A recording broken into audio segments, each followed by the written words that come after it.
Shalom, nous allons étudier le daf Mem Vav dans Masechet Avodah Zarah. Nous reprenons trois petites lignes à la fin du daf. Mem He Amud Bet D'Tanyan Braïta rapporte une dracha ressemblante à ce qu'on a vu à la fin du daf précédent. Rabbi Eliezer Omer. Rabbi Eliezer a dit Minaïn Aokar Avodat Kochavim Shesarel Sharesh Harea. D'où sait-on que celui qui enlève une Avodah Zarah doit enlever les racines qu'il y a derrière. On parle ici des arbres d'Atsasherat Amulomar Ve'ibadtem et Shemam. Ici, c'est le verset Ve'ibatem et Shema, vous allez détruire même le nom, leur nom de ces idoles. Et donc, c'est pour montrer qu'il faut aller jusqu'au bout de cette destruction. Amarlo, Rabbi Akiva, Balok Varneema, Abed, Te Abedun. Rabbi Akiva a dit, mais c'est déjà marqué Abed, Te Abedun, deux fois.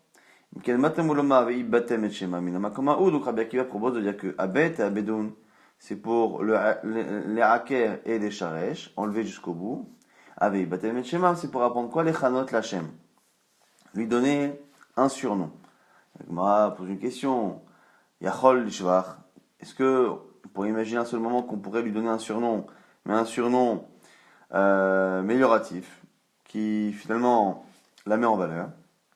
Lishvach Salkadatar, est-ce que c'est possible? Et là, Yachol, le Lishvach et le Lignai. Ah, peut-être qu'on aurait pu penser qu'on a le droit de leur donner un surnom ni mauvais, ni bon. Tamulomar, non, shaket, te shaketsenu, veta'et, ta'avenu, ki haremu. Shaket, te shaketsenu, veta'et, ta'avenu, deux langages, deux verbes, qui à chaque fois sont répétés chacun deux fois. Shaket et ta'ev, c'est le fait d'en faire quelque chose de dégoûtant, d'en faire quelque chose vraiment de repoussant. Parce que c'est harem, haketsad, ayukurim motoan, ota, bet galia, si un monument d'Avodah Zarah s'appelle Bet Galia, la maison élevée, eh bien, Korinota Bet Karia, on l'appelle la maison Karia. Alors ici, ça ressemble. Galia Karia, c'est juste le lamed qui se transforme en resh. Et ici, Karia, ça veut dire justement au contraire. La maison qui est profonde, qui est creusée, c'est-à-dire l'inverse. Quelque chose qui n'est pas haut, mais qui est bas. Ein kol, ein kot. Au lieu de dire ein kol, au lieu de dire l'œil qui voit tout. Ein kot, l'œil qui a une épine dedans, l'œil qui est troué, quoi. Donc c'est une manière, encore une fois, de non seulement ne pas répéter le nom qui peut être positif de l'Avodah Zarah, mais même chercher à le remplacer par un nom qui est justement à l'opposé négatif. Tana Kameh de Rav Sheshet. On a une braïta commencée devant Rav Sheshet. Avdei Kochavim, Avdim Vetaharim Vetagivaot, Hen Mutarin, Ve'avdehem Besaif. Lorsqu'il y a des Avdei Kochavim qui se prosternent et qui font Avodah Zarah avec des harim et des gvaot, donc des montagnes et des collines, les montagnes et les collines elles-mêmes sont autorisées, qu'on a vu dans la Mishnah. Ve'avdehem Besaif, par contre, eux-mêmes sont passibles de la peine de mort, parce que l'Avodah Zarah fait partie des 7 mitzvot des Bnei Noach, et donc ils doivent être tués, et leur peine de mort c'est toujours Besaif par la lame, et donc c'est comme ça qu'ils devraient être mis à mort. Ve'et Hazaraim, ve'et Yirakot, hen asurin, ve'avdehem Besaif. Et si ils ont fait Avodah Zarah avec des plantes, Zraim ou Yirakot, des légumes, à ce moment-là, même les légumes sont interdits, et évidemment, eux aussi ont un statut d'Avodah Zarah, et donc sont passibles de la peine de mort. Amarle, Damalach, Mani. Shechet pose la question à celui qui lui a enseigné cette braïta, il lui a dit, dis-moi, qui est le Tana qui dit ce que tu as dit? Rabbi Yosef bar Rabbi Yehuda. A priori, c'est Rabbi Yosef bar Rabbi Yehuda. Pourquoi Dama? Il lâche Netarol, Vasof Arvado, Atsur. Évidemment, Davdia, une marloquette, Rabbi Yosef bar Rabbi Yehuda, Rabbi Yosef Galili, de l'autre côté Chachamim. Est-ce qu'un arbre, alors si l'arbre était à pousser tout seul, c'est sûr qu'il est autorisé comme une montagne, mais si il a été planté par un homme, mais de manière neutre, et qu'après cet homme a changé d'avis, à ce moment-là c'est assaut.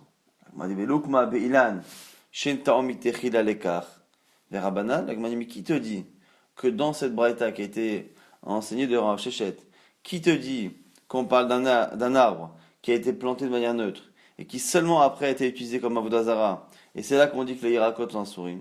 Peut-être qu'on parle de Ilan Sheitao Mitechil Alekar. Vers Rabbanan, peut-être que notre braïta parle d'un cas où la personne a planté l'arbre directement pour cela. Elle m'a dit non, l'osakadatar ne pense pas comme ça. Les katané domia des arbres, parce qu'a priori, comme on l'a mis dans la même liste que les montagnes, on a parlé des montagnes, après on a parlé de l'arbre, c'est qu'il y a forcément un point commun. Mahar shelon ta'o mitechil alekar. Af hainami shelon ta'o mitechil alekar. De la même manière que la montagne n'a pas été plantée entre guillemets par l'homme pour ça, c'est-à-dire qu'elle n'a pas été créée à l'origine pour cela. Pareil pour l'arbre. Comme ça que l'Agmara conclut. Itmar, maintenant on va nous rapporter une marloquette, Rabbi Chia, Rabbi Yochanan, les fils de Rabbi Chia et de l'autre côté Rabbi Yochanan, sans pour l'instant nous préciser qui dit quoi, mais en tout cas, hein, on a cette marloquette là. Avne ha sheni daldelu. Des pierres d'une montagne, des pierres qui ont commencé à rouler et à se détacher de la montagne. Est-ce qu'elles ont le statut de la montagne qui, elle, même si elle a été servie par des hommes, n'est pas assoura? Ou est-ce qu'une fois qu'elles se sont détachées, ça devient comme n'importe quelle pierre et ça peut devenir assour?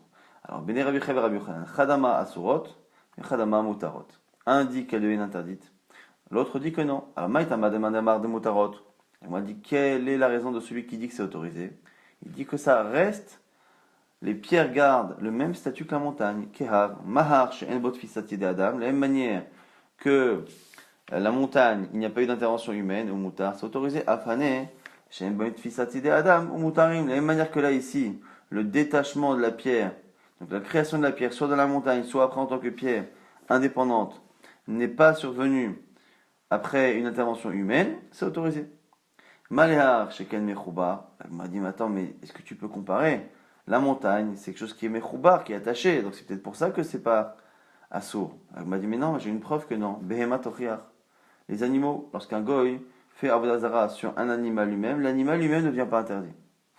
Et donc, même s'il n'est pas attaché au sol, on voit bien ici qu'à partir du moment où il n'y a pas de fissati d'Adam, c'est pas l'homme qui a créé la chose, l'animal est né tout seul. On voit bien que c'est autorisé. Donc tu vois bien que ce n'est pas le fait que la montagne soit attachée au sol qui fait que c'est autorisé, puisque l'animal te prouve qu'on peut très bien être autorisé après une avodah zara sans être attaché au sol. On m'a dit, malébéma, chez Ken Balat Raim, on m'a dit, mais peut-être que là-bas c'est spécial.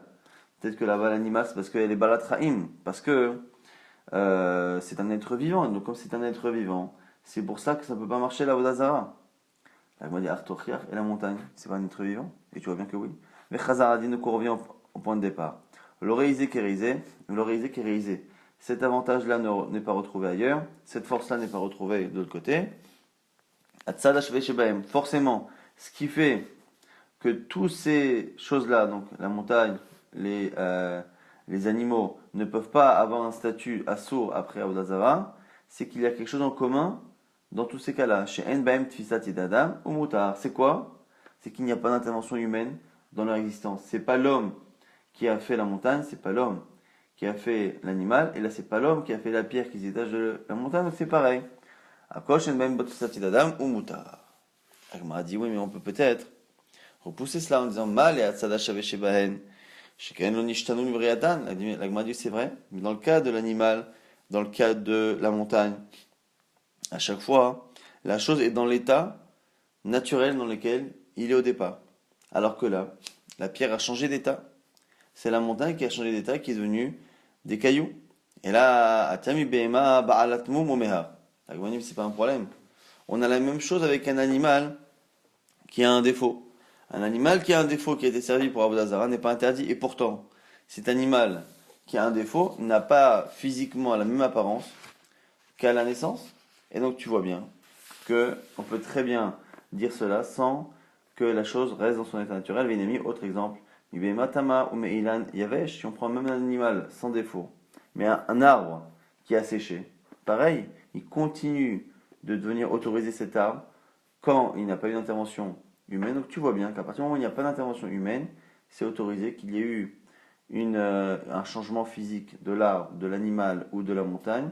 Ce qui était autorisé reste autorisé. Donc ça, hein, c'est l'avis qui disait que c'était mouta. Maintenant, au mandé à ça. Le raisonnement est tellement juste qu'on se demande comment on peut avoir un avis qui dit que c'est assaut.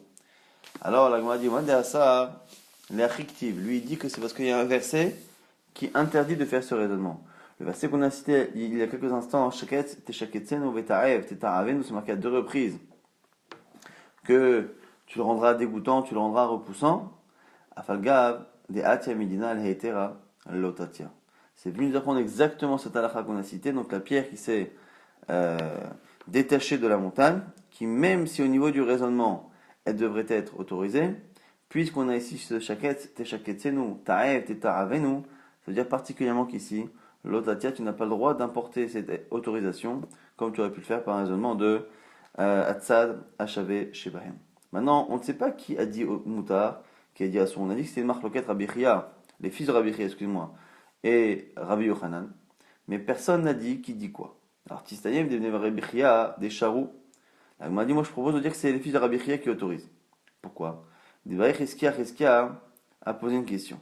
Zakav betzal ishtachavot la mahu.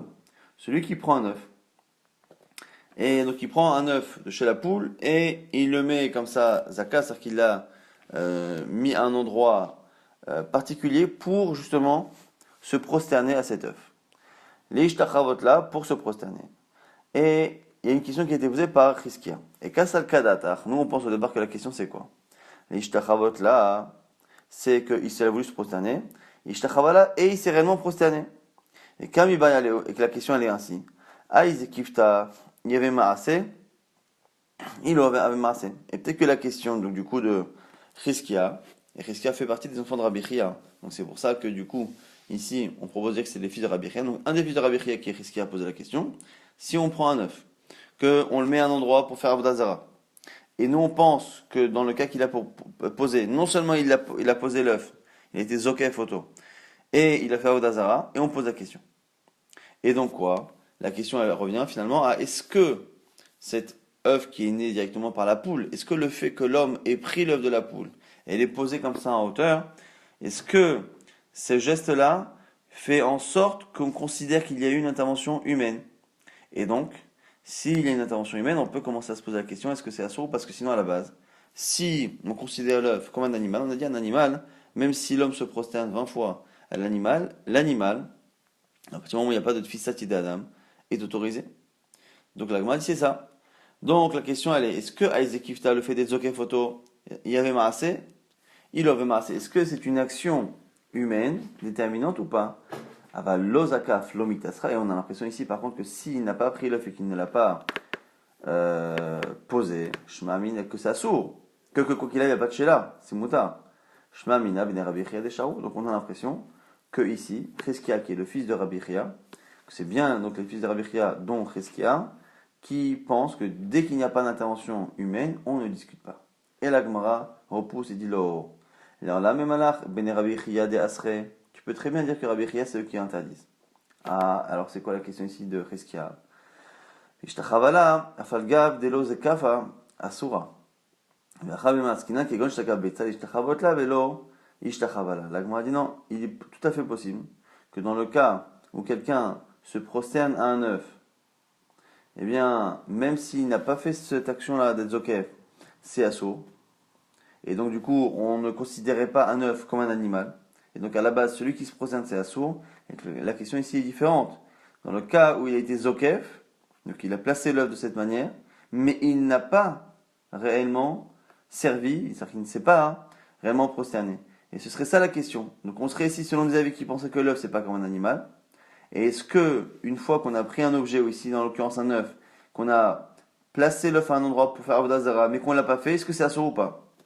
Alors on m'a dit ici c'est ça. La question n'est pas tellement intéressante parce que normalement la réponse devrait être évidente en fonction d'une marloquette. Alors, Oulman, selon qui Cheskia poserait la question selon toi?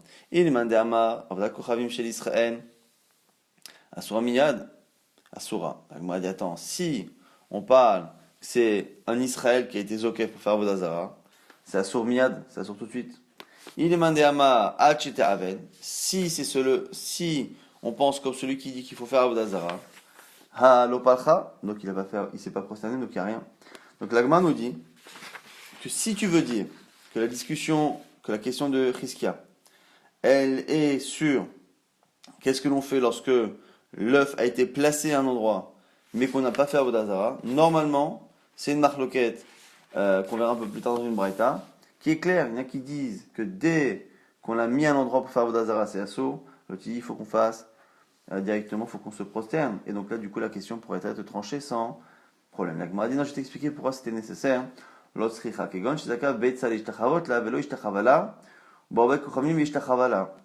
dit non, je vais t'expliquer exactement quel est le cas. C'est intéressant parce que ici c'est un juif qui a placé l'œuf pour faire Avodah Zara, qui ne l'a pas fait.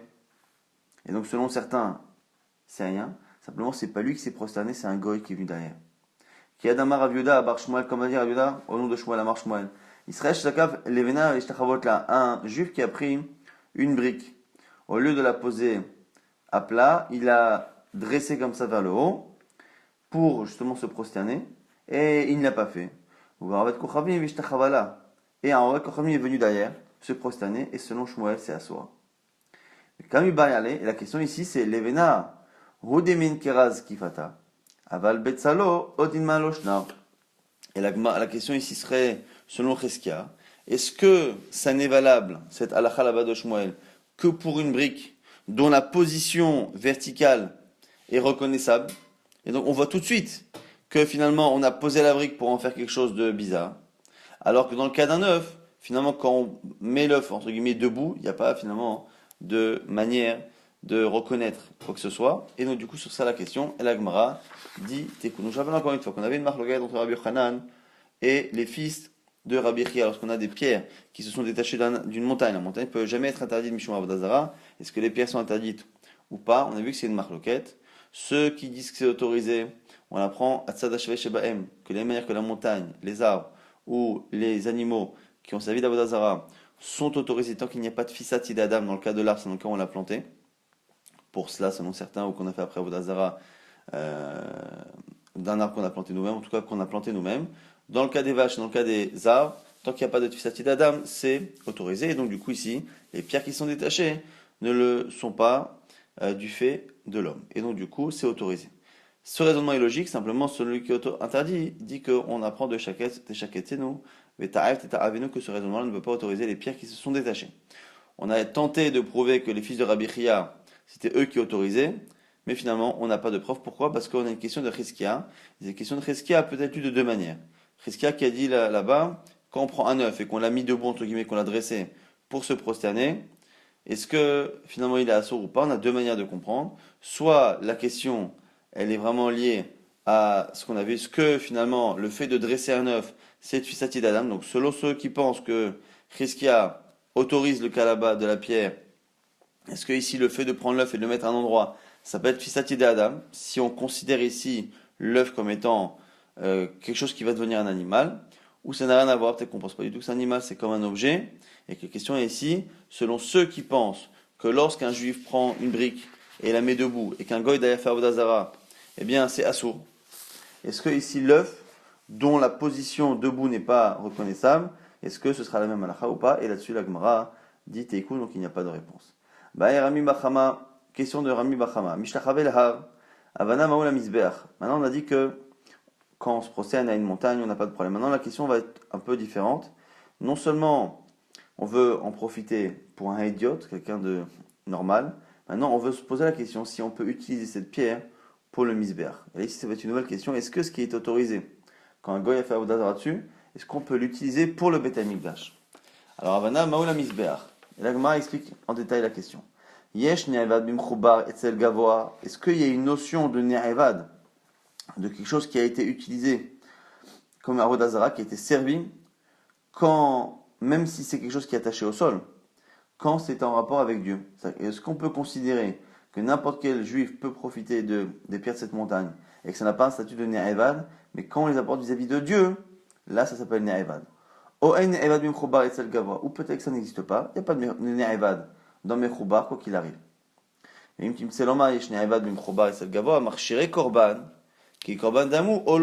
même si on avait dit qu'il y avait une notion de ne'evad pour Akadosh Baruch Hu, ici comme la pierre elle-même ne sera pas elle-même donnée à Dieu, elle ne servira que de matériau pour la construction du misbéach, et donc même si on disait que vis-à-vis de Dieu on ne pourrait pas apporter, donc exemple, un animal qu'on a servi, un goy a fait Avodazara sur une vache, on pourrait se poser la question, est-ce qu'on peut la donner après en korban à Dieu? Parce que là c'est ne'evad. Il y a quelque chose qui est ne'evad, à ce moment-là, hein, on peut éventuellement se poser la question, est-ce que, alors ici là-bas c'est mechoubar, il faudrait vraiment quelque chose qui soit mechoubar, qui soit attaché au sol, et la question donc, du coup ici, elle est quelque chose qui est attaché au sol. Est-ce que non seulement dans ce mechoubar, il y a une notion de ne'evad vis-à-vis de Dieu, mais en plus, est-ce que ça va jusqu'à interdire marcher avec korban, ce qui est simplement un moyen de faire le korban, et non pas le korban en lui-même. La Gemara répond au nom de Rava. Rava kalvachomer, lui fait un kalvachomer. Oma etnan, alors etnan zona, c'est marqué dans la Torah, que etnan zona ou mechir kelev, l'otavi bet Hashem elokecha, tu n'apporteras pas mechir kelev, mais surtout etnan zona. Etnan zona, c'est le salaire, ce qui a été donné à une femme qui a pratiqué la prostitution. Lorsque une femme, une prostituée, reçoit comme salaire de ses services, reçoit un animal, cet animal-là ne peut pas être apporté en korban le tavi bet Hashem elokecha, tu ne le rapporteras pas dans la maison d'Akadosh Baruch. Et là-bas on nous dit quoi? Chez Moutar betalouche la idiote. Et nanzona, ce même salaire-là, il est autorisé à tout profit pour un juif. Cette femme-là, si elle veut après acheter quelque chose avec, elle a un animal, ou elle fait à manger avec, moi j'ai le droit de manger, j'ai le droit de recevoir en cadeau, j'ai le droit même d'acheter cet animal qui à un moment donné a servi de paiement pour une prostituée. Donc ça c'est autorisé. Et pourtant, Asou bimchouba la gavoa. C'est interdit, même pour ce qui est mechouba, pour Akadosh Baruch Hu directive, lotavi et nanzona mchir keleb et Hashem elokecha. Et le fait qu'on n'ait pas fait des distinctions, ça donne l'impression que l'oshna betalouche, l'oshna bimchouba, on ne fait pas la distinction entre talouche et mechouba. Et donc, si on a donné à une prostituée, que ce soit un animal ou que ce soit quelque chose même qui est attaché au sol, dès que c'est etnan zona, le salaire d'une zona, on ne pourra pas l'apporter au Beit HaMikdash. Alors quoi? Ne'evat she'asur betalouche l'idiote. Donc vous imaginez que déjà, que etnan zona, qui pour quelqu'un qui n'est pas du Beit HaMikdash, c'est totalement autorisé, on peut tout en faire. On voit que Beit HaMikdash, c'est assour non seulement betalouche, mais même chouba. Alors du coup, ne'evad, un animal qui est, enfin pas un animal, quelque chose plutôt, qui a servi comme avodazara, qui, en général, quand c'est pas mechouba, quand c'est pas attaché au sol, c'est assour pour un juif. Chez assour betalouche l'idiote. Et nous dit chez assour bimchouba la gava, kol sheken, a fortiori, que sera interdit. Donc ici, le kol sheken est basé sur une idée, que etnan zona, c'est finalement moins strict que ne'evad. Puisque ne'evad, c'est quelque chose qui fait que même un idiote, même n'importe quel juif ne peut pas profiter d'un objet qui a servi à faire avodazara pour un goy. Or, etnan zona, c'est autorisé à tous les juifs. Donc déjà, par rapport à cela, on voit que etnan zona, c'est moins strict. Et si etnan zona qui est moins strict, eh bien, dans le cadre du Beit HaMikdash, c'est interdit, même pour quelque chose qui est mechoubar, qui est attaché au sol, a fortiori que ce sera le cas également pour Ne'evad, que ce sera interdit. Donc du coup, les pierres de la montagne devraient être interdites. Ça, c'est la réponse de Rava. Rava ici va essayer justement de repousser le Kal Vachomer. Amalé Rabuna, Bered Rav Yoshua le Rava. Ochilouf, moi je peux te faire le Kal Vachomer et arriver à une conclusion différente. Ouman Ne'evad, si déjà quelque chose qui est servi, donc un objet qui est utilisé par un goy pour faire Avodazara. Chez Asur Betalouche et Tsalediot, que quand c'est talouche et pas attaché au sol, c'est interdit pour n'importe quel juif. Moutabim Chouba la Gavoa. Et a priori, c'est Mechouba, c'est Mouta la Gavoa. Donc c'est autorisé, donc la montagne elle-même, elle est autorisée. Et ici, même la Tzorer Gavoa lui propose. Chez Kenema Eloheem Aleharim, Veloheharim Eloheem. Comme c'est marqué dans les versets qu'on a vus hier, que c'est les dieux sur les montagnes et les dieux sur les collines qui sont interdits, mais pas les collines et les montagnes qui sont elles-mêmes des dieux. Loshna idiot, loshna la gavoa, fait pas de distinction. Etnan shemuta betalouche l'idiot, et nodin shemuta bimchouba la gavoa. Donc lui te dit, a priori ça veut dire que etnan zona, même si la Torah n'a pas fait de distinction dans etnan zona, quand c'est interdit, que ce soit talouche ou mechouba, lui propose de dire que par Kal Vachomer ce serait autorisé.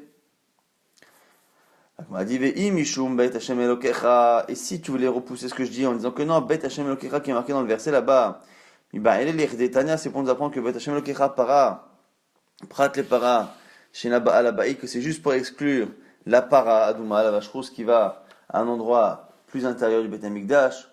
Ça c'est les livrets Rabbi Eliezer, c'est le parole de Rabbi Eliezer. Les rabbot, harikoim, qui c'est venu interdire même les salaires d'une prostituée qui ne peuvent pas servir comme décoration en or qu'il y a sur les murs du Kodesh HaKodashim. Amalé, alors il lui a dit à ce moment-là, Ana, Ka'amina, les Chumra, Ve'at Amar, la Gemara nous dit que ton Kal Vachomer il est sympa, Rabba lui dit. Mais tu as fait un Kal Vachomer qui arrive à une Kula, alors que moi j'ai fait quelque chose qui amène à une Chumra. Kula ve Chumra, on a la possibilité de faire deux Kal Vachomer. Les Chumra Pachinan, et du coup, on préfère aller vers la Khumra. Donc je rappelle les deux conclusions. Rava a fait un premier Kal Vachomer. Alors ce Kal Vachomer est parti, chacun est parti d'un postulat qui n'est pas évident. Rava est parti du principe que quand la Torah n'a pas fait de distinction dans Etnan Zona, que c'est interdit, au Beit Hamikdash Gavoa, comme on n'a pas fait de distinction, lui dit pour lui, c'est aussi talouche que Mechouba. C'est que l'Etnan Zona soit quelque chose de mobilier ou d'immobilier. À partir de là, et comme il part du principe que, par contre, on ne sait pas pour le Ne'evad ce qui se passe dans le Mechouba, du coup, de là, on va arriver jusqu'à autoriser. Le cas, Ravuna propose un Kal Vachomer, où lui part d'un autre postulat. Il part du principe que Mechouba, que c'est dans Ne'evad qu'on sait que Mechouba, c'est finalement autorisé. Et on ne sait pas, par contre, pour Etnan Zona. Et donc, du coup, si dans Mechouba, c'est autorisé, dans Etnan Zona, Kal Vachomer. Et donc, du coup, non seulement, dès le départ, il autorise Ravuna, il autorise Mechouba dans Ne'evad, la Gavoa, ce qui était la question de Rava, et il arrive même plus loin du coup. Comme c'est plus strict et que c'est déjà autorisé, a fortiori Etnan, donc il autorise non seulement Mechoubar, la Gavoa pour Ne'evad, mais même pour Etnan, Zona. Alors que Rava, partant du principe que c'est assourd dans Etnan, Kal Vachomer que c'est assourd dans Ne'evad. Ce qui veut dire qu'on a une double Chumra pour Rava, et on a une double Kula pour Ravuna Bered et Rav Yoshua, parce qu'au final, on arrive à autoriser, selon Ravuna Bered et Rav Yoshua, on arrive à autoriser quand quelque chose est Mechouba, on arrive à l'autoriser pour le Beit Hamikdash, que ce soit un salaire d'une zona, est un zona, ou que ce soit finalement Ne'evad, alors que selon Rava, puisque dès le départ, il a compris de la stima de la Torah, que la Torah n'a rien précisé, que finalement Etnan Zona c'est déjà sur Mechouba la Gavoa, Kol Shekel encore une fois, pour celui qui est Ne'evad. Alors, maintenant Rava lui dit, écoute, nos deux raisonnements plus ou moins tiennent. À partir du moment où moi ça arrive à une Khumra et toi une Kula, c'est moi qu'on devrait suivre. Pourquoi? Parce que c'est un safek sur un din de la Torah, safek d'orata la Khumra. Rava lui dit à Rava, les Kula lopachinan, depuis quand on va jamais vers le Kal Vachomer qui est logique et qui est cool? Ve'aza de Pesach, regarde Aza de Pesach, des pliés Rabbi Eliezer, Rabbi Akiva, Marlouket, Rabbi Eliezer, Rabbi Akiva. Sachant que Rabbi Akiva est l'élève de Rabbi Eliezer. Rabbi Eliezer, ça va la Khumra. Rabbi Eliezer voulait être Mahmir. Kamechayev les Gavra. Et voulait obliger un tamé, un impur, à faire une Aza'a, une projection de Mechatat pour se purifier avant le Korban Pesach. Rabbi Akiva, la Kula. Rabbi Akiva dit non. Ou Patar, et il dispense. Mais qu'apparaît Rabbi Akiva les Kula. Rabbi Akiva continue d'aller jusqu'à la Kula. Titnan et Shiv Rabbi Akiva au Chilouf. Rabbi Akiva continue son raisonnement et dit non, on fait l'inverse du Kal Vachomer. Si j'ai le fait de projeter, que ça soit mini Rabanan et Nadoché et à Shabbat, on le fera pas pendant Shabbat. Shrita Shidoraita, le Kol Sheken, on va pas faire la Shrita pendant Shabbat. Et on voit bien que Rabbi Akiva a continué son raisonnement a fortiori à l'envers alors qu'il emmenait une Kula. La Gemara dit là-bas c'est spécial. Atam, Rabbi Eliezer Gemare, Vaikale Talmuda. Là-bas c'est Rabbi Eliezer qui avait enseigné ce raisonnement à Rabbi Akiva, mais il avait oublié. Et donc Vata Rabbi Akiva, Léat Kouré, Rabbi Akiva est venu le lui rappeler. C'est pour ça qu'il lui a dit, Rabbi, mon maître, Al Tachfireni Bishat Adin, ne me contredis pas finalement au moment de trancher, car car c'est comme ça que j'ai reçu de toi, Azaa Shvut, Enadochet Shabbat. Azaa, c'est interdit, c'est Shvut, et malgré cela, malgré que ce soit sur Kemidara Banan, on ne transgresse pas le Shabbat pour cela, pour arriver à une mitzvah de la Torah du Korban Pesach. Et donc là-bas, c'est pas qu'il a choisi le Kal Vachomer qu'il a rangé, même si c'était une Kula, c'est simplement qu'il savait qu'il pouvait objecter à son maître de cette manière, parce que c'était son maître lui-même qui avait oublié que c'était son raisonnement de départ.